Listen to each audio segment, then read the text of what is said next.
And I can just remember them bringing him out the ambulance. His eyes were rolled to the back of his head and he was totally cut open. From where they'd get him open heart surgery on the scene. I said, he's dead, isn't he? And she said, yeah.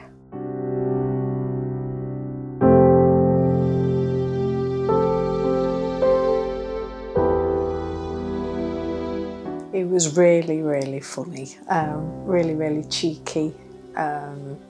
He had some wild dreams. He'd always come in and go, Mum, guess what? I'm going to do this and I'm going to do that. I'd never ever come in without a hug and a kiss for me. Love the gym. He'd do anything kind of with the family. We were a very close family. He did have kind of two sets of friends. What I used to call his really, really good friends who I could see were going down good paths.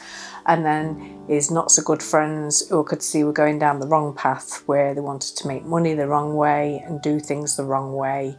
And he was kind of torn between the devil and the deep blue sea. On the afternoon that we lost him, he called me to say he was coming for dinner that day. Are you cooking, Mum? Yes, I'm cooking.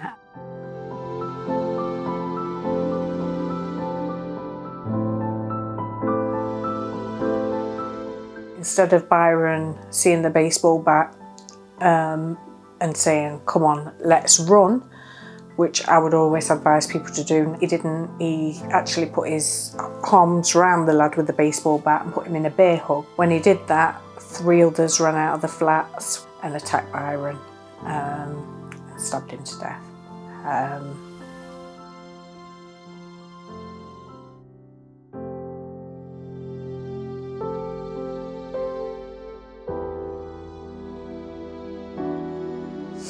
I literally just ran out my house. I didn't even ring Byron. I just literally drove straight to the hospital.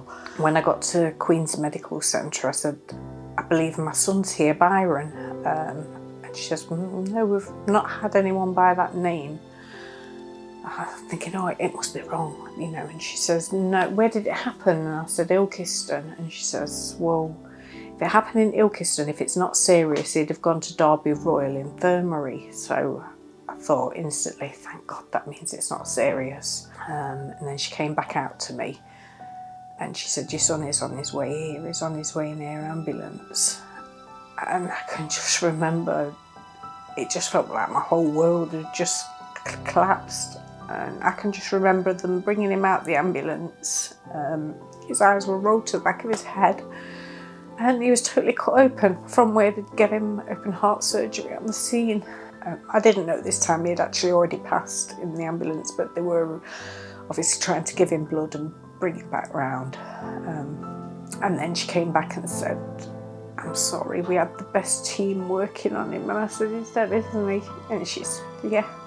And from that, I can't really remember much. I just remember falling to the floor and just sitting with my head on my friend's knee.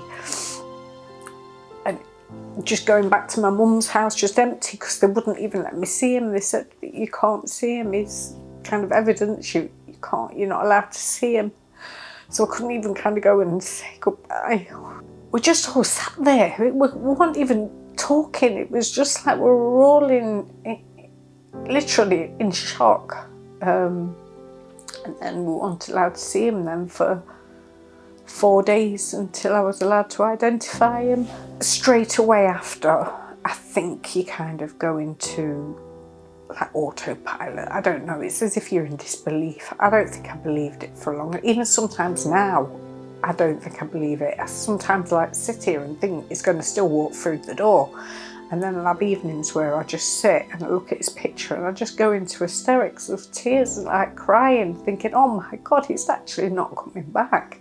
And then other times you sit there and I can't even explain it. It's as if you really don't believe they're gone. It's like you can't register the fact that you're never going to see them again. It's really, really hard to take in. And then you get all the, like what they say about the ripple effect. Like my little daughter, she's 12 now. And I thought, oh, she's handling it really, really well. And with her being young, I check her phone. She knows I check her phone, but I check her phone and I was going through her messages and I found lots of messages to her brother, like voice messages where she was sobbing, saying, "Please come home, Byron, I don't want you to be in heaven, I want you to come home." And sending him texts. She even sent him a text message on his birthday 1 minute past midnight saying, "I want to be the first one to wish you happy birthday in heaven." It just causes a massive, like I say, massive ripple effect. All the people just don't realise how many people it affects. And I think you kind of hear about things like this, and then you see people, and it kind of gets forgot about. And then people see you and you're like, "Hi, you're right, morning," and you've got this kind of fake smile on what you put on every day.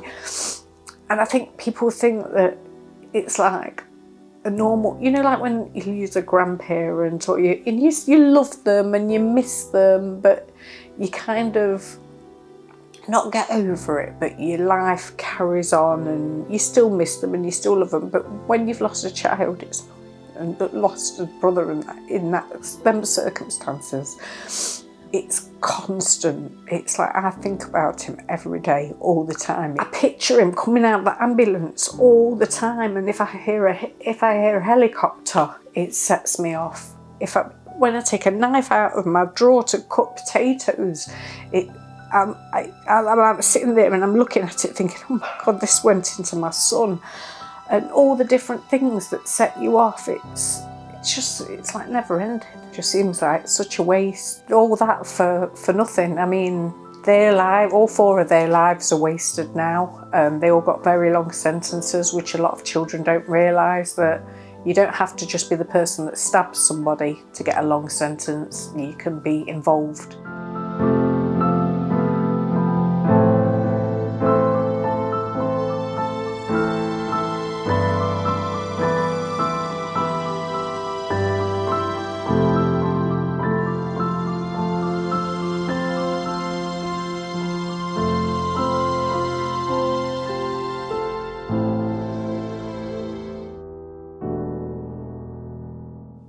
He could have took that choice to run, and a lot of them nowadays, you know, they don't want to be known as, they'd rather like stand up for themselves. But the fact is, if he had have ran, he'd have still been here now. He used to always say to me, "Oh, every time I'm here, you're always lecturing me."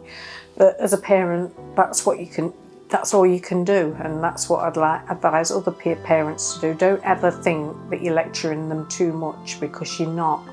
And you do know what's right for them.